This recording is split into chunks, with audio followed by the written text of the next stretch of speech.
and I come on Tuesday evenings. And there are also lots of other great hosts on this platform.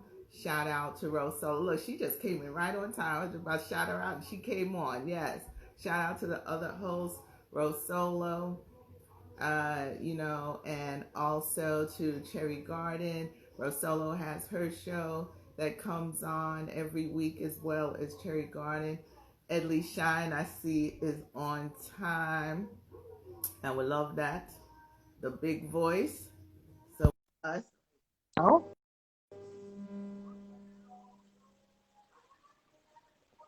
Edley Hello, Shine. can you hear me? I can hear you loud and All clear. right, because you know the iRig sometimes it go on somewhere, but we buy a new card, a XLR card, and plug in and plug out Listen, and make sure you the got thing the right. big you got the big voice.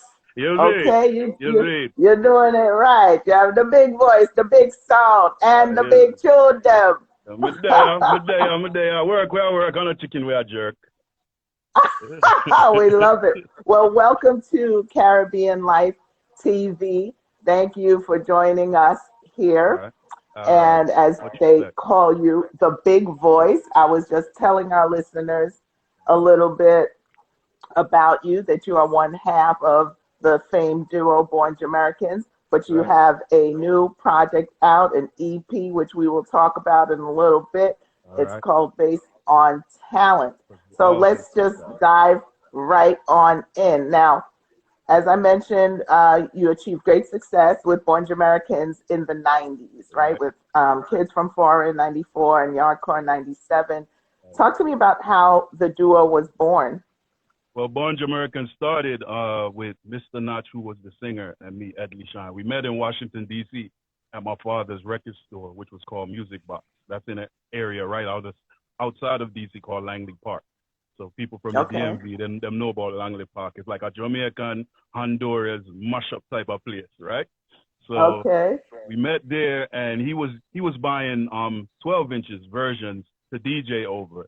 And I asked him, I was interning at my father's record store. I said, why are you buying all these versions? He said, I'm going to the club tonight to go bust up the mics or bust up the Michelle. Why, Mr. Mike? Bust up the Michelle. All right.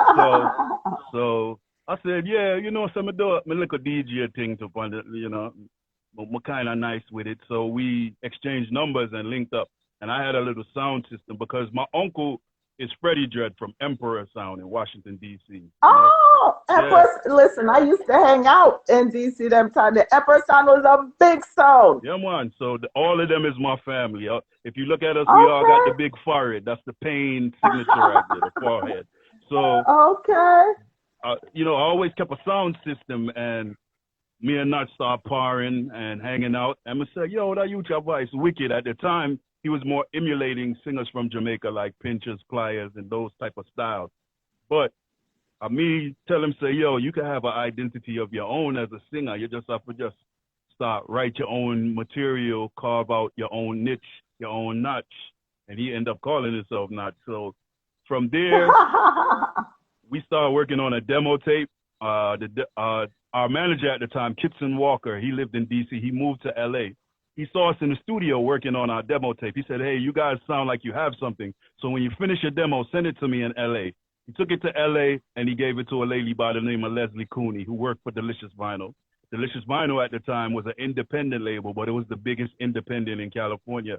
They had Tone Loc, Wild Thing. They had they Okay. had Young MC, Just Bust the Move. They had big records. Oh, So okay. the label was moving, and then they had the Far Side with She Just Passing Me By, brand new heavies. They had a lot of niche acts that were breaking Hmm. on an independent level where they were getting major distribution.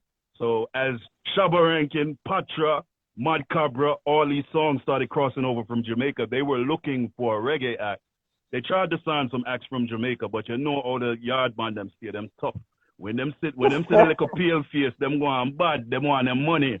Cause mama house have to bill. So here we were, an American workforce, done up with Blue Book already, kind of sound close to what the Jamaicans sound like, but we kind of had our own style. So when Kit took our demo tape to Leslie, she said, all right, I'm going to give y'all a single deal. The single was Boom Shakata. She said, I think it was like 50,000 or 100,000 we had to sell. We did that in like a month. Boom. Wow. Born Jamericans was off to the races. Rest is Wow. history. The rest is history. Now, you decided, which I thought was interesting, to fuse dance hall with hip hop, which Right. at the time was really sort of the heyday of dance hall, the golden age of dance hall. So why Right. did you decide to bridge it with hip hop rather than just staying straight dance hall, which was in its heyday at the time? I mean, it really wasn't like a consorted thing. It was kind of, that was us because I grew up in Washington, D.C. I was born in America. A lot of people think I'm Jamaican, but I'm not Jamaican. I was Born Jamericans. born in Washington, D.C., Washington Hospital Center. But all my family before me, I'm first generation. So the steamed fish and the okra and the yam and banana and all that was prevalent. And the curry chicken was prevalent. And the rice and peas was prevalent in my household. Same thing with nuts. Right.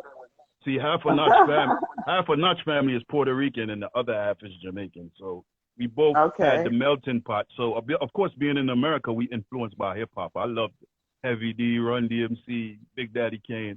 I was a hip hop head, and so was Notch.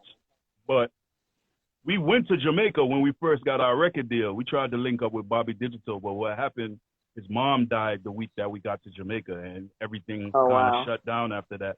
And we went and checked a couple other producers. But imagine in 1993, 94, two American kids go to Jamaica. This is Jamaica in Penthouse, Dave Kelly, Terra Fabulous days, Mad Cobra days, Sprague Benz days.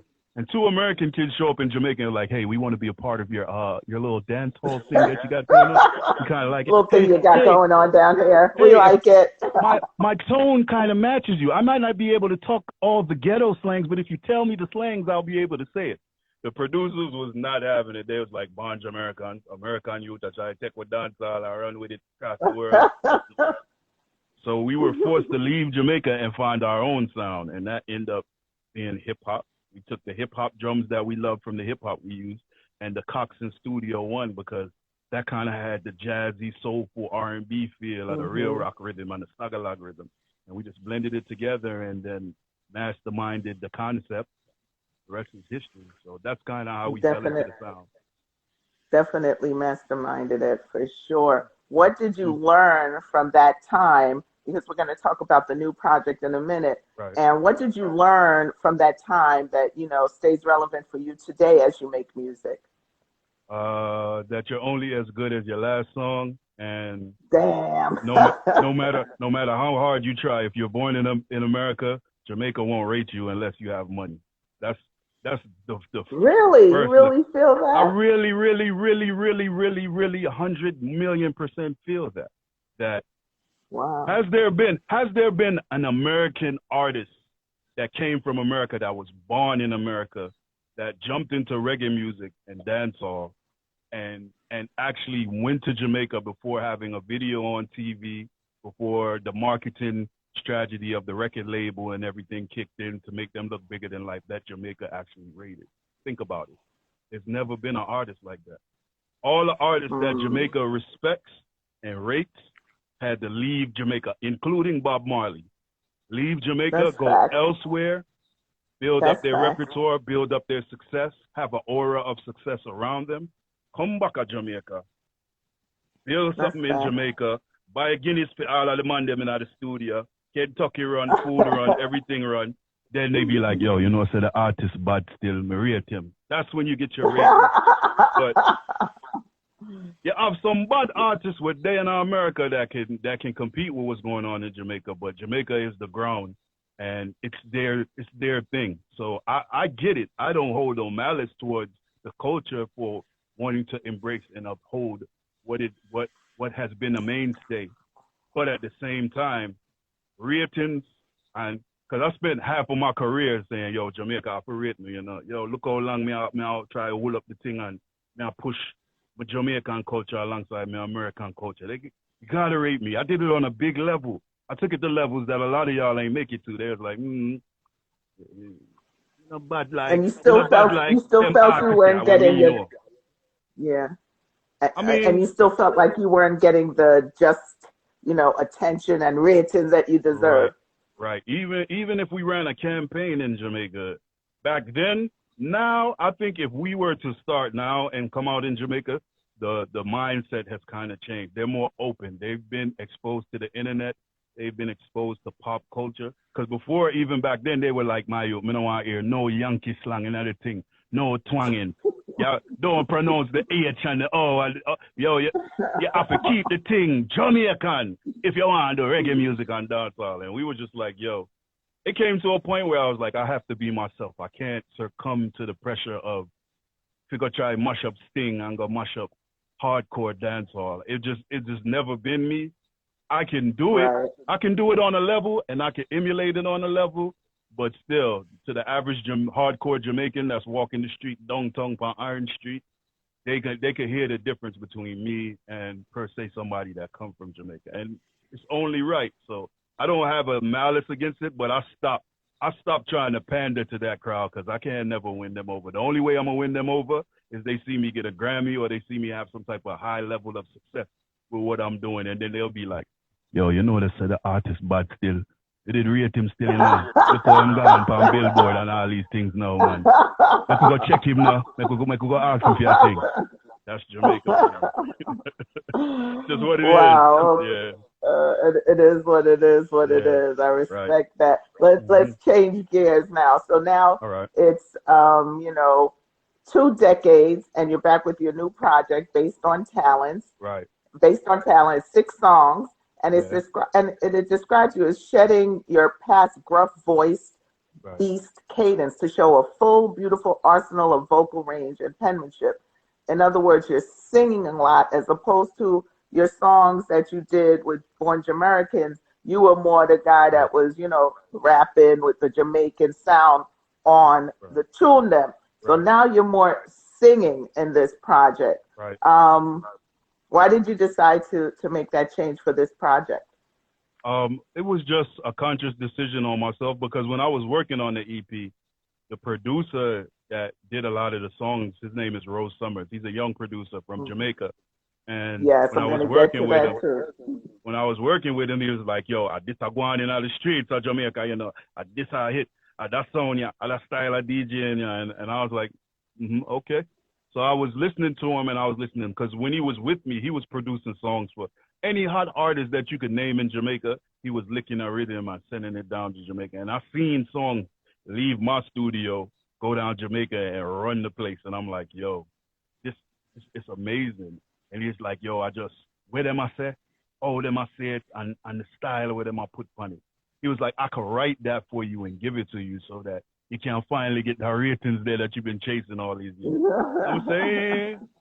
And he gave me one song and I did it. And every Jamaican that I played the song for was like, said that tune you're bad, the baddest song you ever do.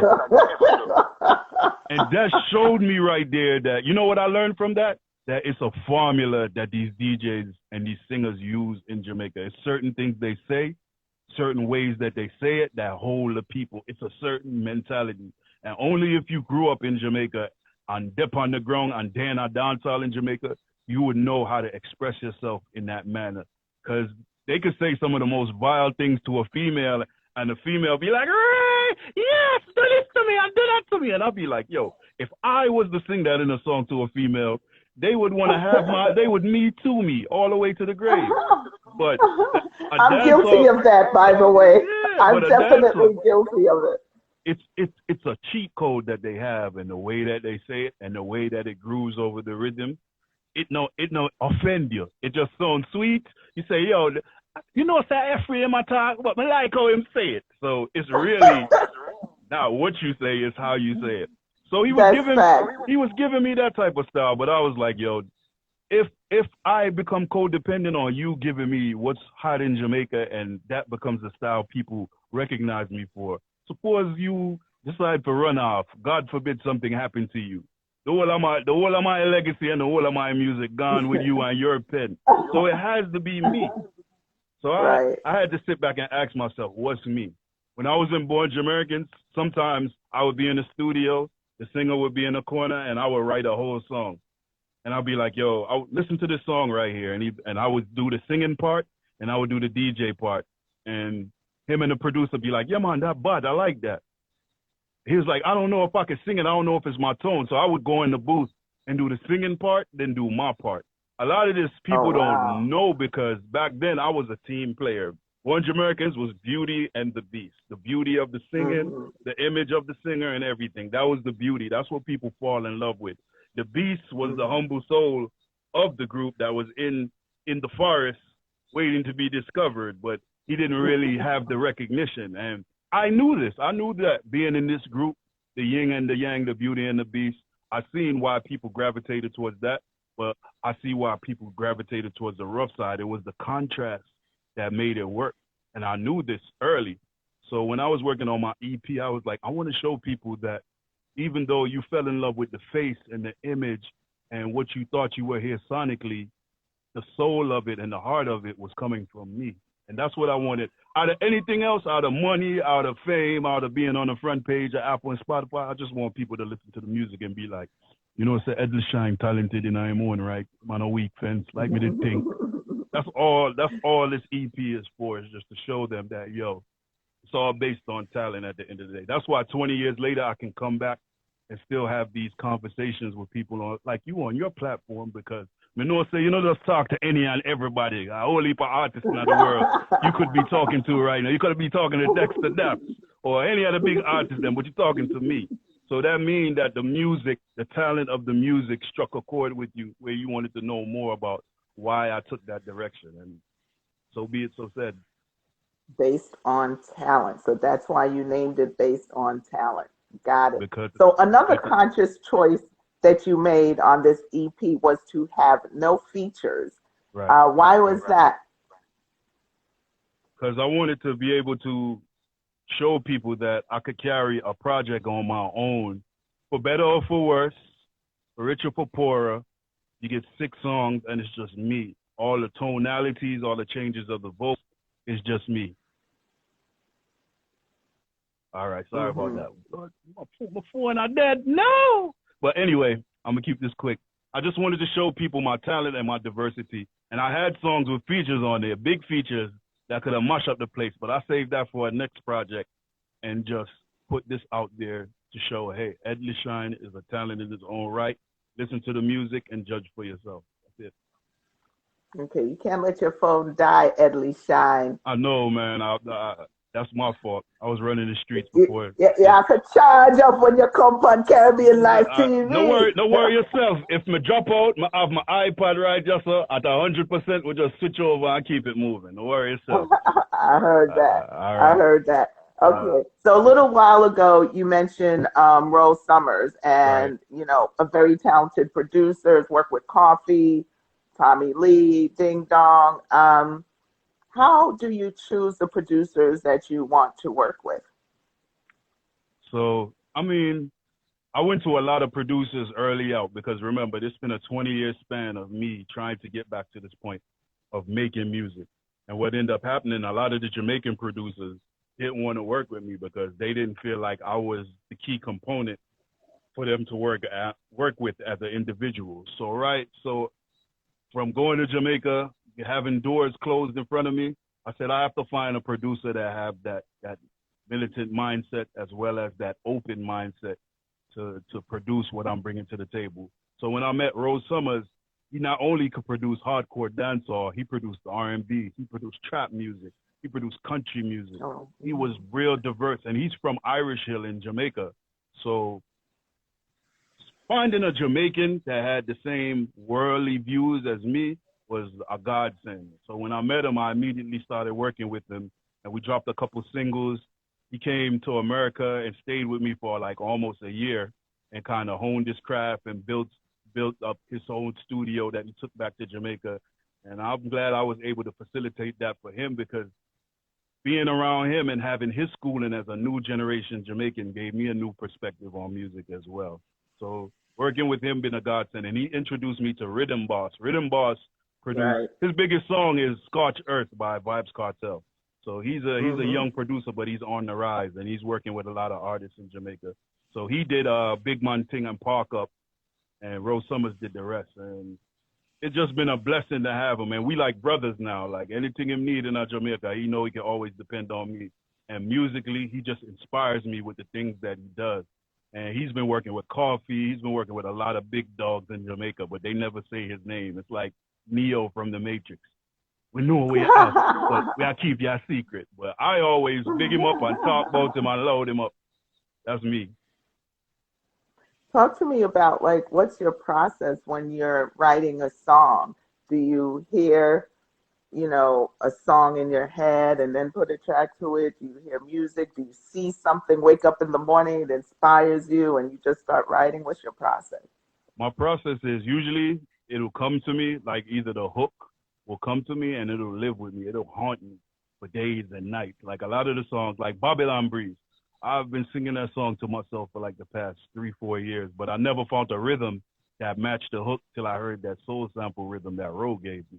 So it's just one of those things. And when I do finish a song, it feel like my child. Like, yo, man, I have to make sure that child I go to private school and have the best of the best and have the Mac Laptop Pro and the best plugins to mix it. And when it go on road, it have the best marketing and the best video I can do at the time. And that's how I treat my songs. So that's my process of making music. I see it from the inception and I grow it into adulthood till the people consume it and then we see what it is. Inception to adulthood. So Babylon Breeze is the first single that you dropped. I'm just going to play a snippet of it. Mm-hmm. That's Oh, Glow that's Party. the wrong one. That's the Glow wrong Party. one. Hold on. It's okay. Hold on. Gotcha. There you go. I call this reggae Motown. So it's real smooth. Smooth. When you hear this song, I feel like, I'm laying on the beach. I'm feeling the breeze. That's the vibe that I get from this song. That's what music is supposed to do. Right now, it's so much music that breeds so much negativity. Me being at the age that I am, I couldn't be a part of that. I could do it, and I could do it with the best of them. I could make some songs and make somebody go out and do things that they're not supposed to do. But I didn't want to use my talent for that. But I know in songwriting, you have to capture a mood and capture a vibe, and that will make the song last longer than a song that will capture the hype of the month or a hype for the next couple weeks for the summer, and then people forget about it. So I can see that Babylon Breeze is growing into one of those songs that people will always go back to when they're on vacation, when they're moving around, when they want something to just mellow on. I'm born a little Ziggy too. It's one of those songs. Those songs last forever. Those are the songs that last forever. So, you're talking about, basically making good music that's going to last. And as you've evolved to get there, I guess that was part of, or you let me know when you were writing Big Man Ting, you've grown and you've changed and you've evolved. I'm going to play a snippet of that and then you can talk about that.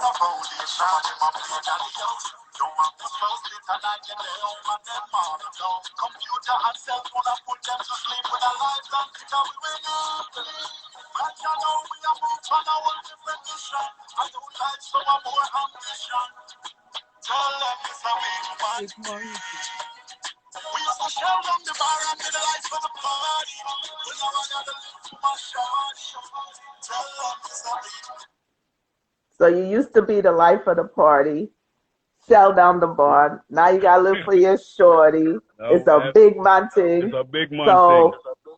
Happy. I hope you enjoyed your Father's Day. Talk to me about Big Man Ting. Well, Big Man Ting, I wrote that the day my fiance, who was now my wife, told me that she was pregnant. And oh, nice. Immediately when she told me that, it hit me. It's like, yo, all the days of running the streets, being on tour, doing this and doing that is totally over. Like, yeah, protect that out of your mind now. Like, that part of your life is done. But what it's being replaced with is a grown man work ethic, a grown man mentality, and a grown man applying that to just life in general. And it just opened my eyes to the other side of life, which is humility, which I've always styled myself as a humble soul, but nothing humbles you like having a daughter. When you have a daughter, She Absolutely. humbles you down to the core, especially as an artist that's been around the world and did a lot of things. And but when you're responsible for a female life as a man, it's a different type of responsibility that I take very, very serious. So Big Man Ting was one of them songs that I was just telling my friends that, yo, when you see me, the old Edley that you knew, and I wasn't a scoundrel, I wasn't a teggereg in the streets, but I was in the streets. Like, I grew up around the sound, I grew up around hustlers and jealous and Yo, yeah, I watching them mean, do their DC thing. them time, yeah. So I've seen it all, and I've indulged in some of it, not all of it, but me on the street youth. But at the same time, that whole side of life is like obsolete to me right now. Right now, it's about my family, putting out good music, working hard, making sure they stay safe in this pandemic time, and dealing and just raising my daughter to be an independent, strong woman that knows that nobody can take no liberty because you are Ellie Shine. The father is Edley Ellie Shine. Shine.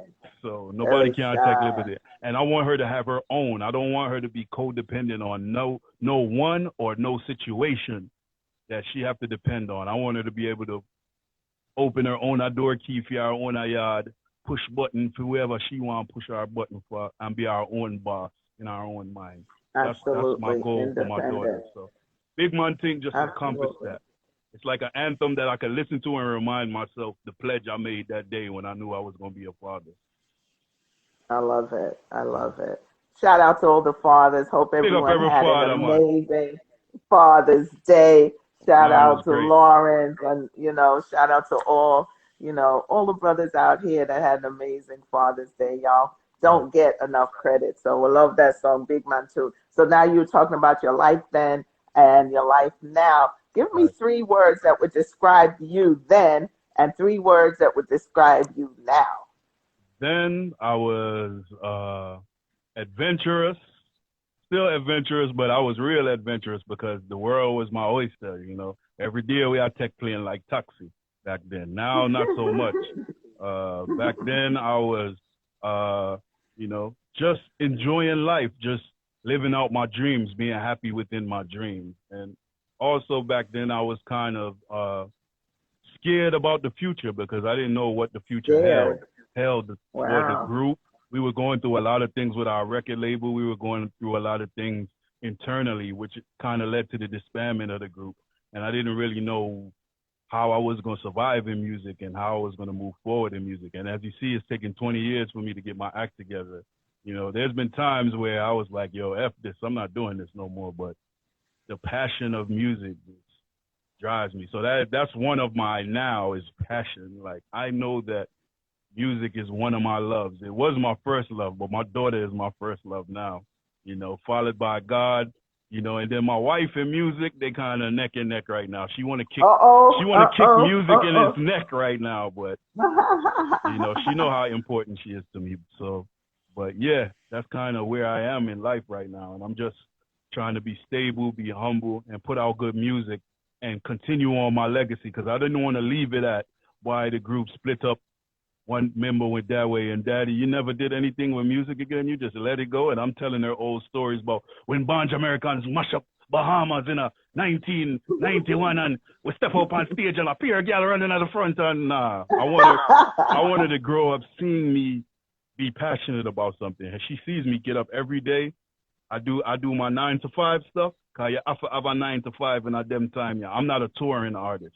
So I don't go out and do shows like that. I haven't been established as an individual artist. People know me as Born Jamericans. Born Jamericans has done a few reunion shows, but we're not a unit. We don't work within the music industry as Born Jamericans as a group. Edley Shine is trying to attain back a level of being in the music industry where we can get a call for to do a show. But I know that that's a work in progress. So right now I'm treating myself like me a new artist, like nobody don't know me. Because when I have that mindset, I don't get offended when people be like, so when did you start doing music? Did you just start this year? It don't offend me because a lot of people don't know Edley Shine. They know Born Jamericans. So now for be realistic with where I am in the music right now, I'm built. You see? I love it. I love it. But you also got to take credit for what you've contributed also to the genre. So we big up Edley Shine and Born Jamericans at the Right. same time, you That's know. right. So now there was a 20-year break. So a lot obviously changed in the music industry during that time. What for you has been the biggest change from then to now coming back in the business? Man, I've seen so much eras done pass by.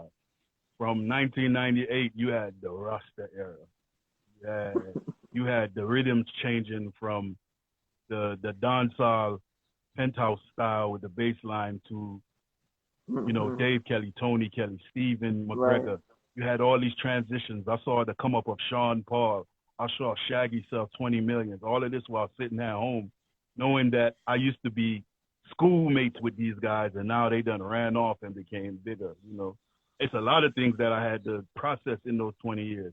I went from Beyonce coming in my dressing room to meet me, saying how much she loved Born Jamericans and how much she loved reggae, to watching Beyonce become the eighth wonder of the world.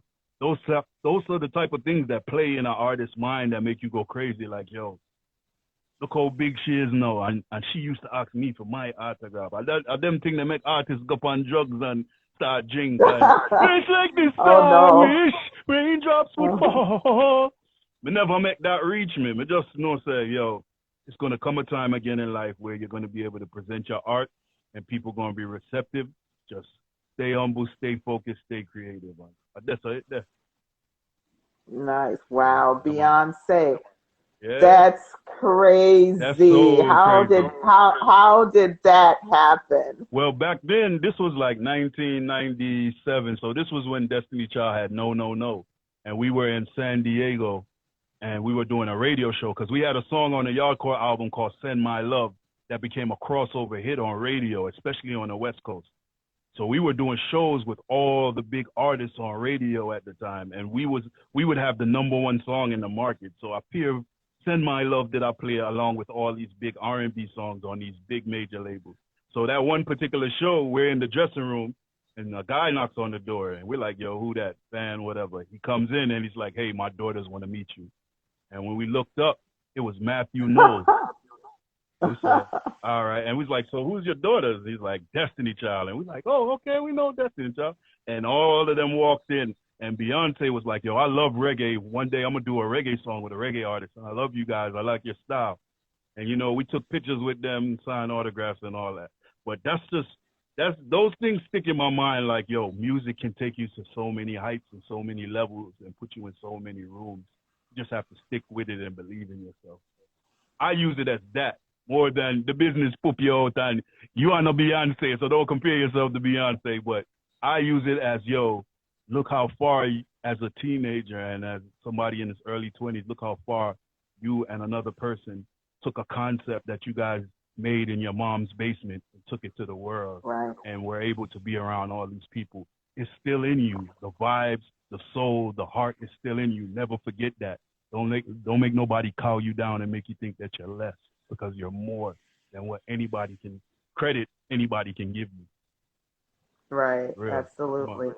And so, you also, excuse me, have done some refixes since we're talking about Beyonce. Yeah. So, yeah, and I know that you've refixed like some Rihanna song on "Work, Work, Work," which I love that refix, Yeah, and you've man. also refixed some Beyonce songs. So talk to me about the refix kings. Before that, if we get cut off, I'm gonna come right back. All right. I apologize. Should I charge my phone? No I might problem. that jump right in. But the real things now, yeah, but already getting into the already go again a man and a man already pick him up and pick him up. Now I don't know if it's me or you, but the audio is Break. like you're going in and out for me, but I don't know if it's just me. Sandy, keep talking, and I'm going to ask No IG Sandy to let me know if she hears you fine. Then I'll know I'm the one who's the problem. Okay. So basically Reef Kings was me resharpening my techniques and finding new styles inside of Shaolin. So when I met this producer by the name of Jay Butter, he loved 90s dancehall. So when we met up and I found out he was a producer and he could produce very, very, very, very well, I said, hey, why don't we start remixing some of the top songs? Because at the time, Lil Wayne was remixing everything, jumping on everybody's song. So I said, let me reintroduce myself to this new generation because this was around 2010. I hadn't had anything out commercially in about 10 years. So let's reintroduce my voice to people first because a lot of people don't even know Refix Kings. You see? They don't even know that's me. That was just me finding new styles. And a lot of those styles that I applied to Refix Kings, I was able to use, on my based on talent because I felt comfortable doing it from practicing doing all these verses on. I think there's about 40 refixes. And when me and Notch had linked back up, I think it was 2015, wow. We did a show with Damian Marley. I asked him, could he do a refix? Rihanna's Work was at the time. And I thought he was going to tell me, no, nah, there you go, Edley, trying to put the group back together and do business. And I was like, it's just a refix. We're not selling it. We're just going to give it to the DJs. It's not going to be a problem. So he actually did it. So that's how the work with me and Notch came about. And it was so many Drunk in Love. These are like classic staple things in DJs' boxes now. It's hot. Yeah. It's hot. It's definitely hot. And it's also a creative way for you to stay connected to the music, stay connected to what's popping right now, and to keep your name out there. So I love that. I love that. Okay. We're going to talk about another song on the EP, Glow Party. All right.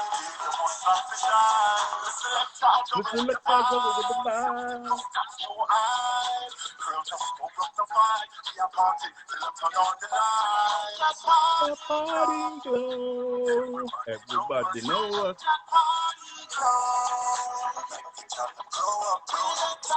I'm glowing up. Talk to me about Glow Party. Glow Party, because me and Ro used to sit in the studio and he was, at the time, Afro Beats was ringing off crazy, especially here in D.C., because in D.C. you have a big African population. A lot of kids come from Africa and go to Howard University, or they go to Georgetown. You got American University, you got Catholic U. You got a lot of big universities for medicine here in the Washington, D.C. area. So when we would go out, because at night I would drag them out, be like, yo, let's go to the rooftop. They had a rooftop that Ethiopian promoted kids did. And we used to hear all the Afro beats. Dun, dun, dun, dun, dun. I was like, yo, I need something with that vibe, but I don't want to copy exactly what the Afro beats dudes is doing, but I wanted to have that feeling. So when he gave me the Glow Party rhythm, I was like, yeah, man, I like this vibe. And he was like, what you going to do with it? He's like, yeah, I have to approach it in a creative way. You can't just come with your gruffness upon it. I said, yo. I was like, listen to this song. We make that party glow. Everybody know us. We make that. Sound like that summer song, For real. Gotta wait till this pandemic is over, though. I think my phone is going to die. I'll be right back. Your phone? Okay, we will be right back. I will let you go ahead, even though you're still here. Okay. He will be back in a moment. I'm going to play some more of that. Glow Party.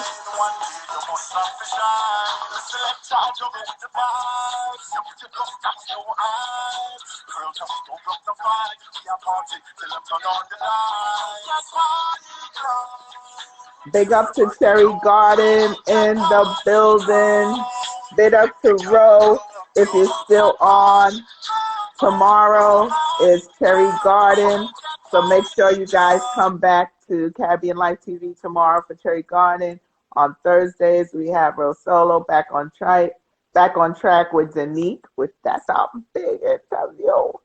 Go on, Ro Solo, me frighten you, So yeah, we have a lot going on here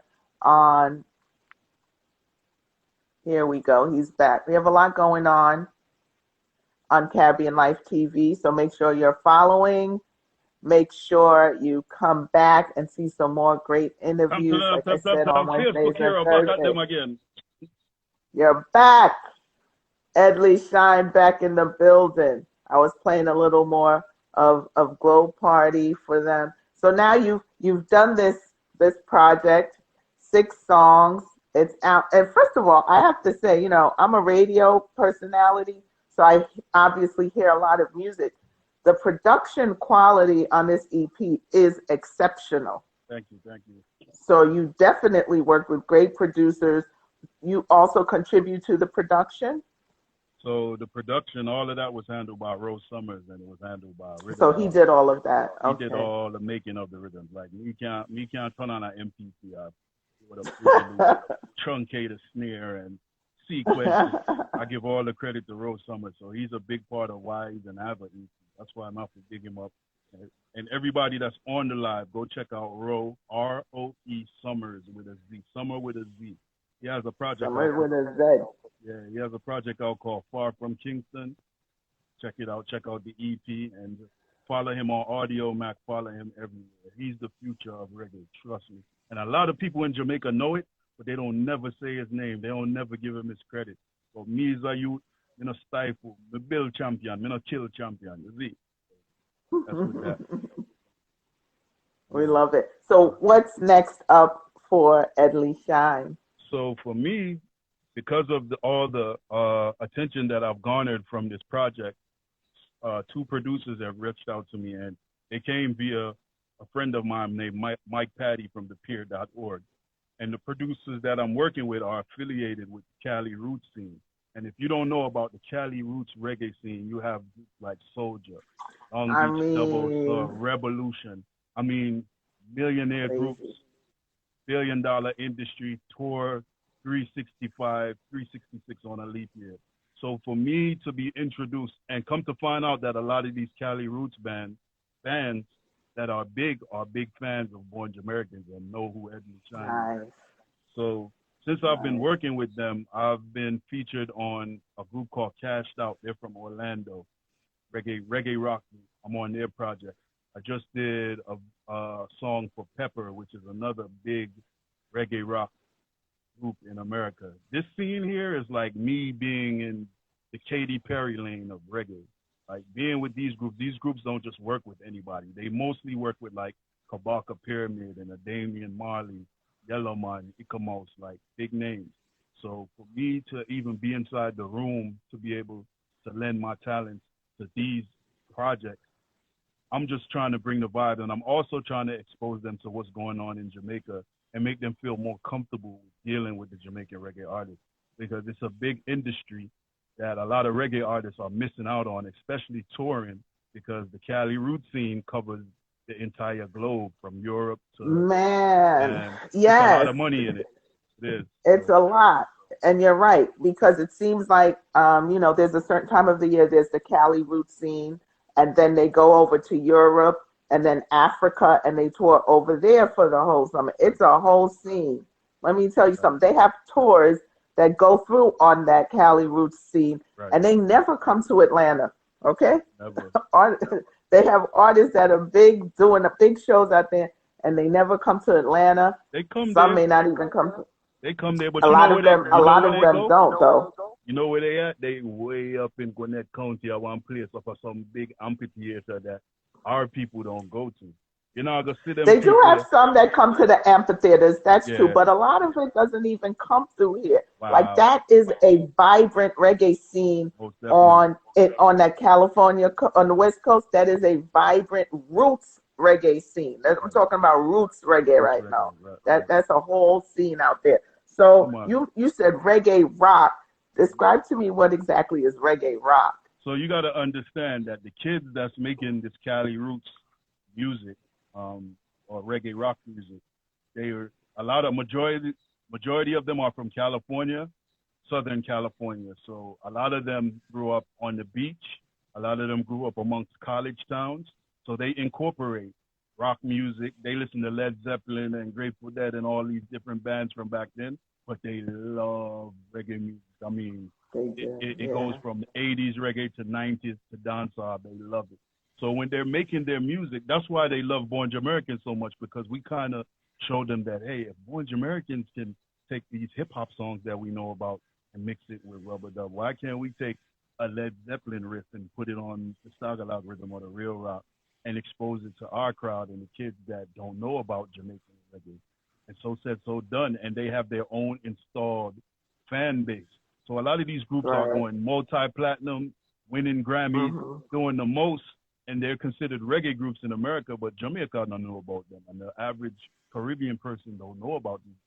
But these guys are living very well in the name of reggae. So me coming into that scene, I've been told that, hey, we look at you as a bridge and a conduit to where you understand the Jamaican side of things and you've been exposed to our side of things being and growing up in America.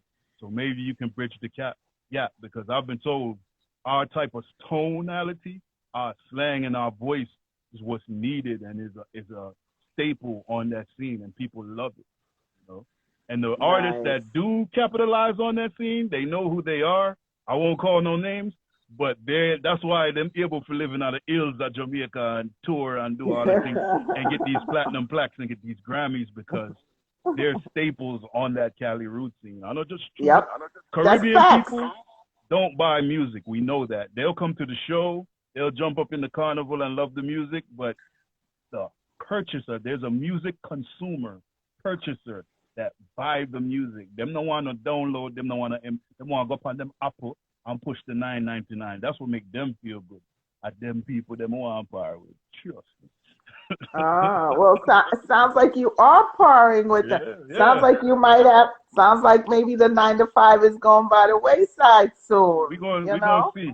We're gonna see. We never gonna throw that away. But at the same time, I'm working with those producers. We got a project in the works, and I'm hoping that that scene will embrace me and know that I'm around and I'm available, and I get to work and I get to tour amongst those and just push reggae music further. Because trust me, if I get through the door, I leave the door open. You know, as a matter of fact, I'm gonna take the door off the hinges and leave it so everybody can That's how Take the door off and walk through. I love it. I love it.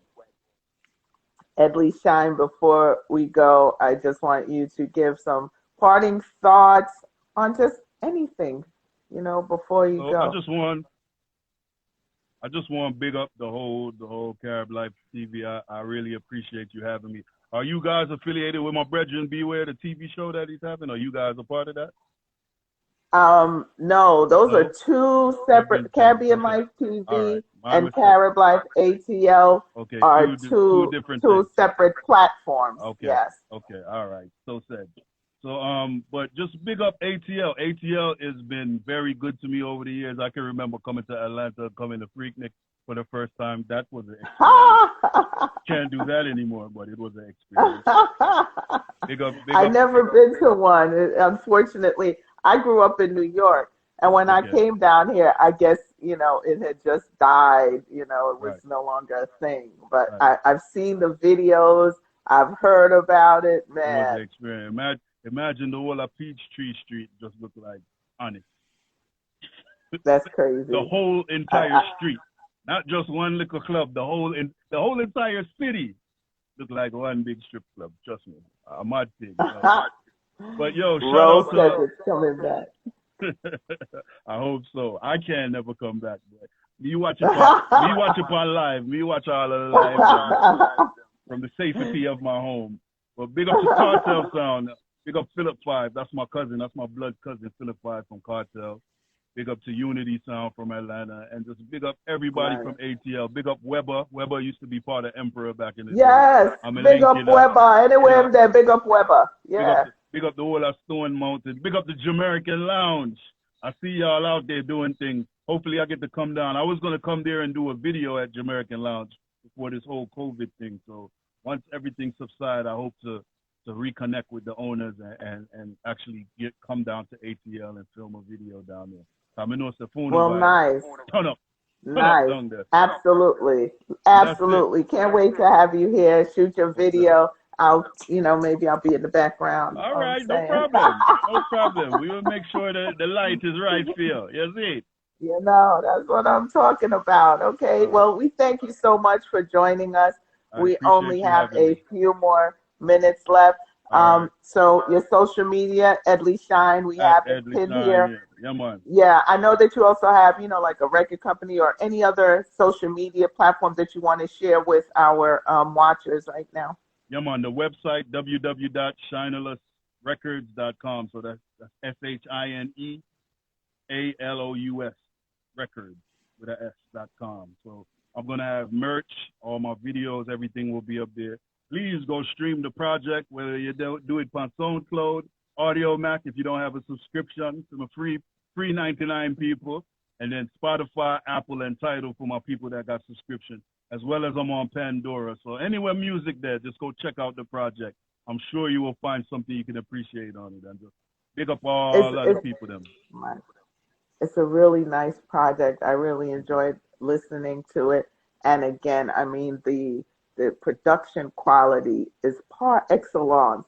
And sometimes you get some nice songs, even nice lyrics, but the production is not, where it could be. And so, kudos to you and your team. It's an excellent project. Shout out to Wendy Morgan. And, big up to Wendy. Yes. Thank you so much for joining us here on Caribbean Life TV. Shout to Flair. Shout to NPR too. That's the whole squad right there. They keeping me big up Flair. Flair Lindsay, big up yourself. Big up Flair and Acclaim PR. Absolutely. That's my girl. Big up Flair Lindsay. Yes. Most definitely. One time. Take care, Edley. Thank you so much for joining us.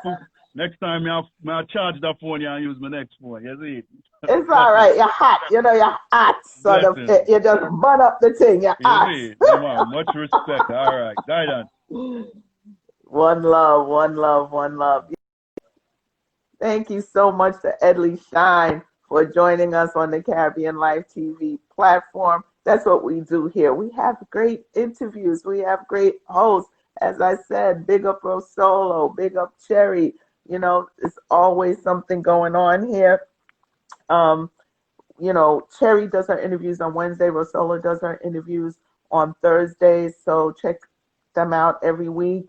I'm on Tuesday. Also big up the Caribbean Life TV crew. They were out there, Cherry Garden, Lawrence, over the weekend at the Black Lives Matters protest. The Caribbeans had a protest here in Atlanta in support of Black Lives Matter. So shout out to the team. Keep doing everything that you're doing in the community. We see you. We love you. One love. It's your girl, Red Carpet Shelley. If you're not following Red Carpet Shelley, that's my IG down there. Make sure you're following Caribbean Life TV as well. Edley Shine, all one love. I'm going to play another song. And we're going to be out. Cherry Garden, big up yourself. Sandy, big up yourself. Lawrence, big up yourself. Ozzy, everybody on the live, big up yourself. And of course, thank you to Edley Shine. Until we meet again, it's your girl, Red Carpet Shelley.